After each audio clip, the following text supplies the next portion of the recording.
Leeds United's academy right now is looking pretty good, as we can tell from the fact that we are apparently selling one of our best projects for about £2 million to Manchester City. I was meant to do this video yesterday, but obviously that news got in the way. But I thought I'd take a deep dive into the Leeds United academy, what it looks like right now, and some of the Wonderkids that you need to keep an eye out for in the coming years.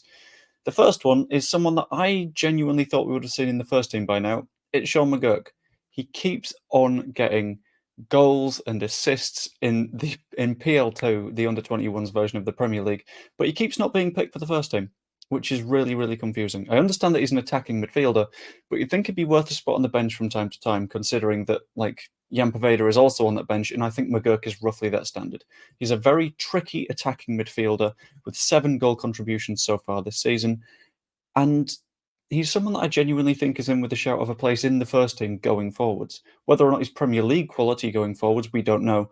But the fact that we've got Rutter and Piru and Somerville and James all performing to the top standard means that he's not likely to see football in the coming months, which is really unfortunate because I think he is probably worth a call up if any of those players get injured or fall out of form.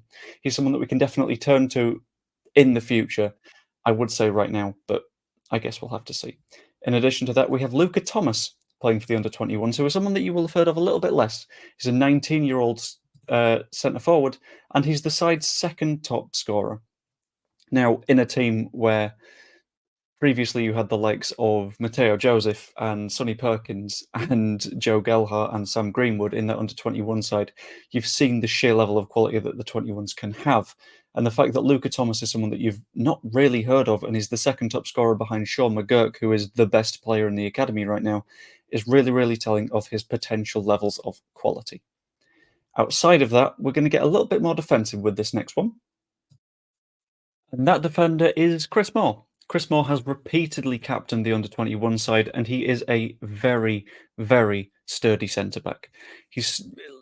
I don't know how to phrase it. He's so consistent and he's showing incredible leadership for someone that is very, very young. He's still in the under-21s, you have to keep this in mind, and he's someone that I feel like would be fairly confident taking a step up, probably into the Championship, definitely into League One.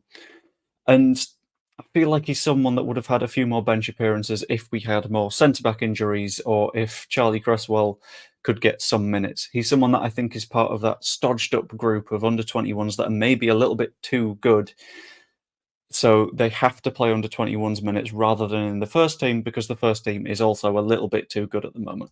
He also possesses quite a strong attacking threat. He scored a couple of goals this season already. Very dangerous from set pieces, which is something we should keep an eye out on in the coming years. Then we get to Diogo Monteiro, who is someone that we signed for about £1 million, and he's a very, very interesting footballer. He was a recent signing from Servette for roughly £1 million, and he hasn't taken long to blend in with the team. He's played every single match for Leeds United's under-21s this season, which is absolutely huge for someone that is, A, not towards the top end of that age bracket. I think he's 18 at the moment, maybe 19. And B, it shows that the manager has a hell of a lot of trust in him. I think Skubala was looking after the under-21s, and then he's moved on to, I think, Lincoln yesterday. But it's showing that there's a lot of trust in him, there's a lot of quality there, and the fact that he's not played for the under-18s, it's been right into the 21s, shows that he's clearly very good. And he captains his international youth side as well, which shows us that not only does he have the physical ability and the potential to grow, but he's got a lot of leadership capabilities as well. Having good leadership from the youth level upwards is absolutely essential because it means that as academy players come through and they learn what it means to play for Leeds United, they are now people that can captain the club and instill that in the players around them. That is absolutely huge. It's why I quite like when Pascal Struijk is captaining, because he's come up through the under-21s and knows what it's like to play for Leeds at all sorts of levels. Also in the under-21s, and I think the youngest player in the under-21s is Charlie Crew. He's a 17-year-old, and he is already making absolute waves to the extent that he's in the middle of an international battle between Wales and England, who both want him to play for them. Now, I'm not too sure how common this is because I don't keep an eye on the youth sides of England and Wales and whether or not they argue, but the fact that he's on the radar of both sides, I think he plays for Wales at the moment and is potentially being scouted out by England. But the fact that he's part of those discussions is really, really promising for him. He's someone else that has played every single match this season, which at the age of 17 in the under-21s is absolutely colossal. It shows that there's a lot of trust in him and there's a lot of quality there. And he's a very, very hard-working defensive midfielder, which is something that I feel when you look at academies, you don't see that many of. When you look at various academy teams, you will see there's a nice creative winger or there's a wing-back that likes to bomb on. Everyone wants to attack when they're younger, and someone that already understands that defending is really important and is something that they're specialising in could be absolutely huge. Reports I've seen, because I've not seen too much under-21s this season, say that he could, in theory, be someone that takes a leap up to the first team in the coming years, I guess. I guess everyone could make it in the coming years, I suppose, but is comfortably ahead of the rest of the pack. Very, very promising, and is someone that I really hope that we can keep around, persuade to stay at Leeds, maybe send out on 1 or 2 loans, but will hopefully become a star at the club. Then we go from the under-21s down to the under-18s. This is where I have seen very little about these players and this football, because it's not broadcasted in many places, and there aren't really even pictures of these players unless they've played for their international youth sides. But the first name on this list is someone that is very intriguing, that is absolutely drawing the eye, is Lewis Perry. We signed him in the summer from Aberdeen because he was really ripping up the Scottish youth leagues, and he's such a powerful striker as far as I can tell. He's played 3 matches, I think, and he's scored 3 goals. You couldn't really ask for too much more from an under-18, especially when he's a 16-year-old coming to a new place with a lot of growing to do. Once he's fully accustomed to, I can see him scoring goal after goal after goal, making that leap up to the 21s and continuing his development.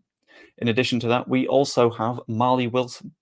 You might think 3 goals is quite good. How about scoring 5 in the last 3 matches? Marley Wilson is, when I was reading through the various statistics from the under-18s, someone that immediately drew the eye, because he's not even a centre forward. He's a winger that is highly creative, and he focuses on finding a really, really nice pass, as well as having great little bits of trickery to him, and evidently from scoring 5 in 3, a great finish. He's someone that's seemingly very, very reliable all across the front line, and that is something that every youth team needs and every football team needs. In the modern day, you can't just play in one position unless you're a centre-back or a goalkeeper. You need to float around a little bit, and I think Wilson having that already is very, very good. Final player that I'm going to go through, you are very much going to recognise this surname. Harry Gray, brother of Archie.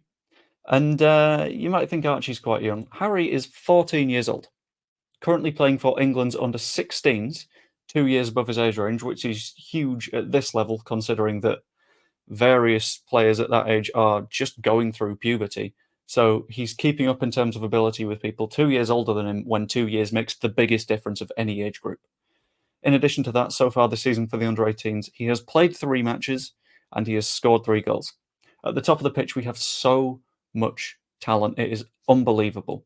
And I cannot wait for these players to keep on growing, keep on getting better.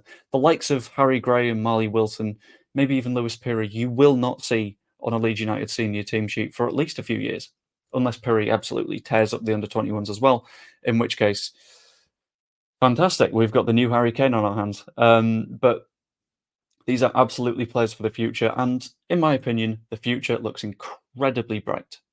We've not managed to invest that much money in the under-21s and under-18s in the past few years because we've been focused on staying up. But now we have a more sturdy structure. We've got 49ers Enterprises in, and they look like they'll invest a little bit more money at the lower levels.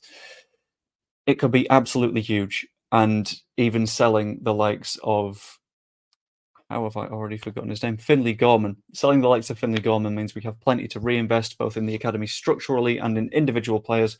And I think we've got a hell of a lot of potential in that tier of football. Anyway, hope you enjoyed our little dive away from the first team. I thought it'd be something interesting to have a quick look at. Comment if you have any specific thoughts on the academy, what you think the role of the academy is, and where you think it's going to go. Like the video if you enjoyed it, and subscribe, even become a channel member if you fancy it. It would be massively appreciated. It's a couple of quid a month, but if you got that spare, that'd be lovely. Hope you enjoyed, and we'll see you later.